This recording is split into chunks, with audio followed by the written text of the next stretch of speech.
Assalamualaikum warahmatullahi wabarakatuh. Alhamdulillahirrabbilalamin. Wassalatu ala nabi.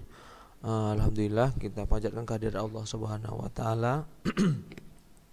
Karena berkat rahmat dan hidayahnya kita bisa dapat kembali melanjutkan materi. Meskipun ya seperti biasa ya dalam keadaan daring, tapi diharapkan tidak menyurutkan semangat kita untuk dapat terus belajar dan ingin memahami sesuatu hal.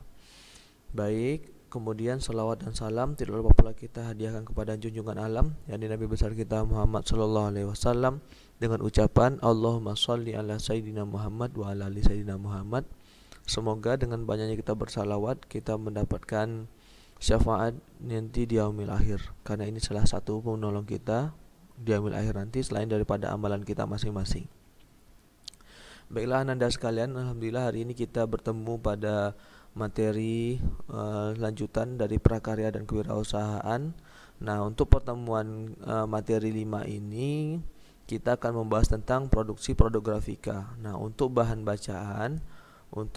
bacaan kita ada di buku cetak kalian atau di e-book yang saya berikan pada halaman 56 sampai 60. Dan setiap pembelajaran ini jangan lupa silakan dibuka buku cetaknya juga untuk sambil dibaca-baca referensinya. Baik, kita lanjutkan. Baik ananda sekalian, kita ingat dulu lah ya materi sebelumnya apa. Nah, materi sebelumnya ini ya perlu kita pahami bersama bahwasanya materi sebelumnya bahasan pokok kita adalah tentang perancangan modul grafika. Perancangan produk grafika. Nah, kita sudah membahas kemarin identifikasi masalahnya, kemudian mencari solusi dengan curah pendapat, atau istilah lainnya adalah brainstorming ya. Ini minggu kemarin. Kemudian kita sudah sampai pada rasionalisasi. Nah, insya Allah hari ini kita akan bahas tentang perancangan ini, ada tambahan materi terakhir. Oke, nah ini materi sebelumnya, semoga masih ingat lagi ya, jangan sampai dilupakan. Nah, ini yang saya katakan tadi, kita akan lanjutkan materi. Ya, kemarin kita sudah bahas tentang brainstorming, kemudian kita juga sudah bahas tentang rasionalisasi, yaitu ya rasionalisasi itu untuk menjadikan dalam bentuk real. Nah, sekarang kita sudah mulai membahas tentang bagaimana produksi. Nah, untuk memulai itu kita tentu harus memahami dulu definisi dari produksi itu apa. Nah, ini dia. Nah, produksi itu apa? Produksi adalah suatu kegiatan yang dikerjakan untuk menambah nilai guna suatu benda atau menciptakan benda baru sehingga lebih bermanfaat dalam memenuhi kebutuhannya. Nah, tadi sebelumnya kita sudah mencoba membahas tentang bagaimana merencanakan, kita ini khusus di bidang grafika ya. Wah, macam mana kalau kita nih mendesain gambar, sekarang momennya lagi Ramadan, buatlah coret-coretan Ramadan. Wah, itu hanya sekedar ide baru gitu. Nah, sekarang kita sudah bisa memproduksinya agar bisa kebutuhan orang-orang tidak terpenuhi. Nah, salah satu selain kebutuhan pangan, juga manusia itu juga butuh loh kebutuhan dalam fashion gitu. Nah, salah satunya menyambut Ramadan. Nah, contohnya. Nah, ide yang kalian buat tadi kita bisa produksikan. Nah, inilah yang dimaksud dari produksi tadi, kegiatan dikerjakan untuk menambah nilai guna gitu. Selain daripada kalian suka misalnya hobi menggambar, dilimpahkan ke dalam pakaian misalnya sablon gitu. Nah, lebih bermanfaat lagi gitu. Nah, inilah definisi daripada produksi. Kemudian perlu kita pahami adalah sikap kerja yang rapi, teliti, hati-hati, dan penuh konsentrasi merupakan hal penting dalam pelaksanaan produksi sebuah produk grafika. Ya jelas gitu. Kenapa begitu gitu? Karena kita pahami bersama, contoh nih, seandainya kalian sudah memiliki karyawan sebanyak ini. Nah, ini disiplin ini penting gitu. Kalau tidak diatur bagaimana pola, bagaimana cara kerja, bermasker, bertopi segala macam. Nah, ini produk ini nanti tidak rapi ataupun kotor. Nah, itu nanti akan mengganggu kualitas daripada produk tersebut gitu. Nah, makanya hal-hal inilah paling penting yang perlu kita pahami agar produksi ini bisa berhasil 100%. Tuh ya. Lanjut ya. Nah, selanjutnya adalah produksi produk grafika juga. Nah, produksi produk grafika dapat diawali dengan sebuah persiapan. Nah, jika produksi grafika mengandung unsur zat kimia, maka disarankan untuk benar-benar memperhatikan K3 dalam proses produksinya dan juga mempersiapkan alat, bahan, dan tempat kerjanya. Nah, apa itu K3? Ya, saya rasa sudah tahu bersama ya. K3 itu adalah kesehatan dan keselamatan, kesehatan, keselamatan, dan keamanan kerja. Nah, itu ya. Jadi ada 3 unsur, yaitu dibilang kesehatan kita bagaimana, kemudian juga keselamatan kita harus terjaga juga, kemudian juga keamanan kita juga harus terjaga juga. Nah, dalam sebuah proses produk grafika itu perlu diperhatikan, apalagi yang berhubungan dengan unsur zat kimia. Contohnya dalam misalnya kita mau menyablon. Nah, nyablon itu penuh dengan zat-zat kimia untuk bisa diangkat sebuah desain grafis itu ke pakaian kita. Nah, contoh tuh ya. Nah, dalam proses produk grafika ini mempersiapkan ya sebetulnya seperti apa, alatnya seperti apa yang benar-benar safety, bahan-bahan yang aman itu seperti apa. Contohnya bahan kimia untuk mengangkat itu apakah bisa merusak kulit tubuh manusia. Nah, kalau bisa merusak kita harus punya peralatan yang safety akan zat itu tadi, dan tempat kerjanya bagaimana. Nah, kalau dia misalnya zat kimianya itu harus berada di ruangan terbuka, jangan kita kerjakan di ruangan tertutup. Nah, tempat itu juga harus diperhatikan. Nah, ini contoh, kita ambil contoh lah dari usaha produk grafika sablon gitu. Nah, ini alat-alat yang dibutuhkan. Nah, ini lihat, nah yang kotak ini, nah ini namanya adalah screen. Sebenarnya ada di buku ya, boleh dilihat juga. Ini screen, ini papan screen. Dia berbentuk seperti saringan. Kalau kalian tahu di rumah orang tua kalian seperti tapi santan gitu, atau untuk yang mengambil air santan itu kalau udah habis kelapa diparut. Nah, kurang lebih seperti itu. Namun ini banyak macamnya gitu. Screen ini menyesuaikan dengan jenis pakaian. Misalnya kain katun, nanti ukuran berapa screennya, kain yang biasa ukuran berapa. Nah, jadi dia disesuaikan. Kalau enggak, nanti misalnya kalau katun kan agak merembes tuh. Kalau sembarang ukuran nanti dia malah tulisannya jadi merembes gitu aja gitu. Jadi ada ukuran-ukurannya aja. Ya, jadi ukuran itulah nanti bisa menyesuaikan dengan jenis baju. Nah, inilah screen, banyak jenisnya. Ada ukuran berapa disesuaikan dengan jenis baju. Nah, screen ini nanti cat ini di atas sini, kemudian akan ditimpa di atas pakaian. Kemudian nanti di dalam inilah kita buat pola-pola, misalnya buat gambar, buat tulisan. Nah, dibuat di sini dengan zat-zat kimia, kemudian sudah berbentuk pola, kita tumpahkan catnya, baru di bawahnya letakkan pakaian. Nah, baru kita poles di sini, nanti baru terangkat tuh. Maksudnya baru ternampak muncul tulisan itu di atas pakaian kita. Nah, menggosoknya bagaimana? Apakah pakai tangan? Oh, jangan. Itu yang kita hubungkan dengan K3 tadi ya. Nah, jangan dia sebetulnya ada alat khusus namanya ini screen. Screen ini kayak seperti ini ya. Tipis aja dia gitu. Tapi ini berbahan karet ininya. Nanti digosokkan, set balikkan lagi. Nah, nanti baru dia rata catnya semua. Nah, jadi ini screen, yang ini namanya adalah rakel. Ya, rakel inilah untuk menyapu cat ini biar rata semua. Ya, ini satu kesatuan yang tidak dapat dipisahkan dalam usaha sablon. Ya, saya ulangi, ini adalah screen dan ini namanya adalah rakel. Oke. Nah, selanjutnya ini bahan-bahan kimia yang pengencer nama M3 dan juga cat ya. Nah, ini saya bilang tadi zat kimia nih, jangan bisa sembarangan. Misalnya kamu udah habis megang pakai tangan kosong, kemudian nanti kamu makan gorengan segala macam. Nah, ini kan berbahaya, makanya K3 ini diperhatikan di sini. Dan terakhir, nah ini beberapa alat yang dibutuhkan, contoh seperti masker, kemudian kalau bahasa saya ini celemek ya, gitu ya, atau pengalas badan, sarung tangan. Nah, seperti itulah kurang lebih yang K3-nya atau safety kita biar aman. Nah, ini contoh produksi produk grafika ya. Alat dan bahannya harus betul-betul diperhatikan, tinggal tempatnya nanti disesuaikan juga. Oke ya. Baik, selanjutnya adalah untuk lanjutan produksi produk grafika menggunakan contoh teknik sablon dapat dilihat buku paket dari halaman 58 sampai 60.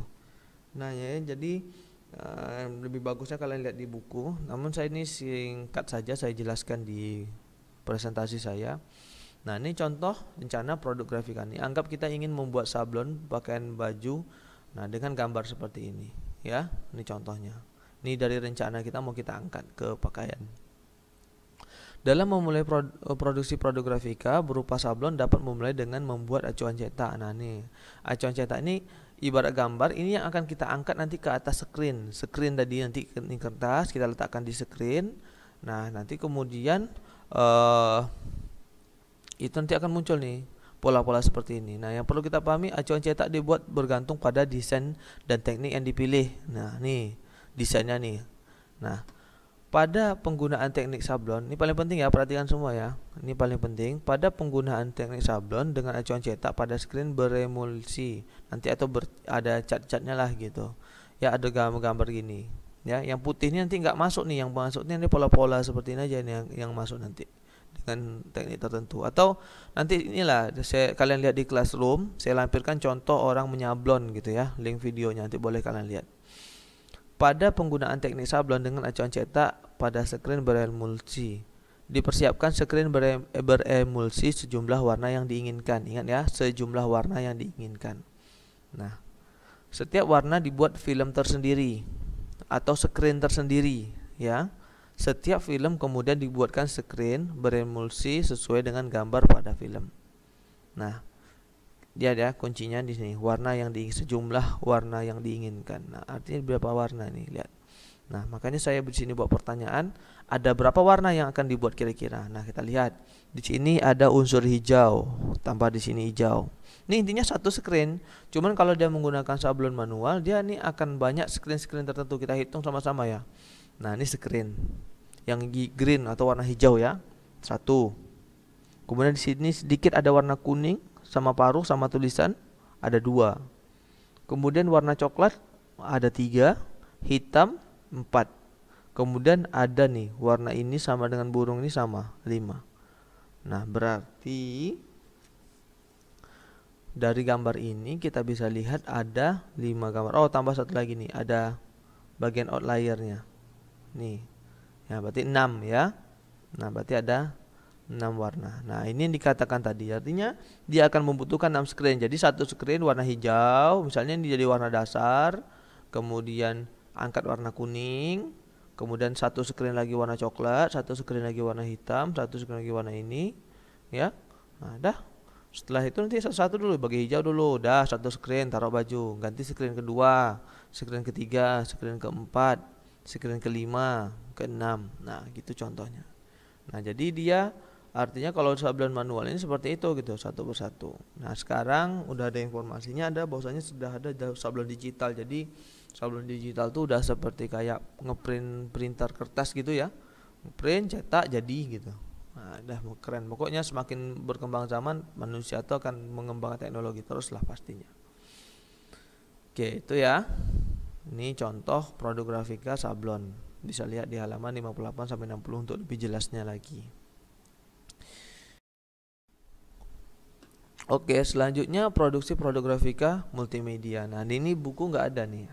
Jadi ini yang materi saya tambahkan. Nah, karena ini keberkaitan dengan materi yang kita kerjakan semester ini dan saya tambahkan ya. Produksi produk grafika multimedia dapat diawali. Kalau tadi kita membahas tentang bagaimana mengawali dengan produk grafika teknik sablon. Nah, dengan tadi mempersiapkan alat bahan, K3-nya diperhatikan dan lain-lain sebagainya. Nah, ini jadi produksi produk grafika multimedia tidak menggunakan cat seperti itu. Karena apa? Dia menggunakan unsur teknologi. Nah, kita pahami bersama bahwasanya produksi produk grafika multimedia dapat diawali dengan mempersiapkan 2 hal, yakni secara hardware dan juga software. Ya, secara hardware dan juga software. Yang dimaksud dengan hardware adalah perangkat keras berupa contohnya PC, laptop. Software itu apa? Berupa aplikasi. Contohnya apa? Photoshop, PowerPoint, CorelDRAW, ataupun animasi membuat animasi, movie maker segala macam lah. Nah, itu berupa software. Artinya kalau kita bicara soal perangkat keras ya barang itu bisa dipegang gitu. Sentuh nih misalnya keyboard, mouse gitu bisa dipegang. Software ini dia nggak bisa disentuh tapi dia hanya bisa untuk digunakan. Nah, ini yang perlu dipersiapkan dalam grafika multimedia. Nah, contoh seperti ini ya, ini membuat animasi. Yang kedua ini aplikasi CorelDRAW ya, membuat logo atau gambar tertentu. Yang ketiga ini PowerPoint yang saya bilang tadi ya, yang kita kerjakan semester ini lah, sekali ada tugas juga tuh ya, jangan sampai nggak dikerjakan. Nah, itu ya, ini produksi produk grafika. Nah, jadi tinggal kita kerjakan ya, bisa menghasilkan output yang alhamdulillah saya rasa untuk digital tentang multimedia ini sangat-sangat dibutuhkan apapun itu sekarang, editing video, foto, cetak spanduk, kemudian juga sekarang udah ada namanya undangan online. Nah, ini saya rasa udah peluang-peluang yang sangat luar biasa, tinggal kita mau atau enggak gitu. Makanya heran juga manusia ini sekarang kok masih banyak mengeluh nggak bisa ini bisa itu, padahal dia aja yang kurang kreatif gitu.